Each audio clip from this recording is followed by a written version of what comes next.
ইসরায়েলের অভ্যন্তরে ইয়েমেনিদের ক্ষেপণাস্ত্র হামলা। মধ্যপ্রাচ্যে পাল্টাপাল্টি অবস্থানে লেবাননের প্রতিরোধ যোদ্ধা হিজবুল্লাহ ও ইসরায়েলি বাহিনী। লেবাননে বিমান হামলার পর মঙ্গলবার থেকে স্থল অভিযান শুরু করেছে দেশটি। কেবল লেবানন নয়, মধ্যপ্রাচ্যে গাজা সহ ইয়েমেনেও হামলা চালিয়ে আসছে ইসরায়েল। জবাব পাল্টা হামলা চালিয়েছে এসব দেশও।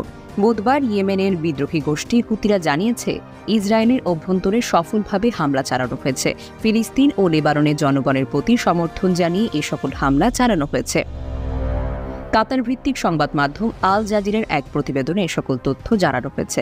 তবে এই বিষয়ে ইসরায়েলি কর্মকর্তাদের পক্ষ থেকে নিশ্চিত হওয়া যায়নি। হুতিদের সামরিক মুখপাত্র ইয়াহিয়া সারি বলেন, তাদের ছোড়া ক্ষেপণাস্ত্র সফলভাবে নিশানায় আঘাত করেছে। প্রতিবেদনে বলা হয়েছে, মঙ্গলবার ইসরায়েলের বিরুদ্ধে ইরানের ক্ষেপণাস্ত্র হামলার প্রশংসা করেছে হুতি।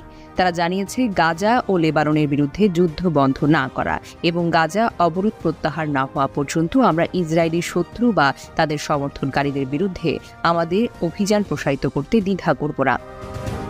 এদিকে হিজবুল্লাহ জানিয়েছে, দুই দেশের সেনাদের পাল্টাপাল্টি হামলায় ইসরায়েলের অন্তত 2 সেনা নিহত হয়েছেন। এ সময় আহত হয়েছেন আরও অন্তত 18 জন। ইসরায়েলি সংবাদ মাধ্যম বরাতে আল জাজিরার প্রতিবেদনে বলা হয়েছে, আজ ভোরে লেবাননের সীমান্তবর্তী ওয়াদাইশি শহরে হিজবুল্লাহর সঙ্গে ইসরায়েলি বাহিনীর সংঘর্ষ হয়েছে। এতে 2 সেনা নিহত এবং 18 জন আহত হয়েছেন। প্রতিবেদনে বলা হয়েছে, মঙ্গলবার ইসরায়েল লেবাননে স্থল অভিযান শুরুর ঘোষণা দেওয়ার পর এটি প্রথম মুখোমুখি সংঘর্ষ।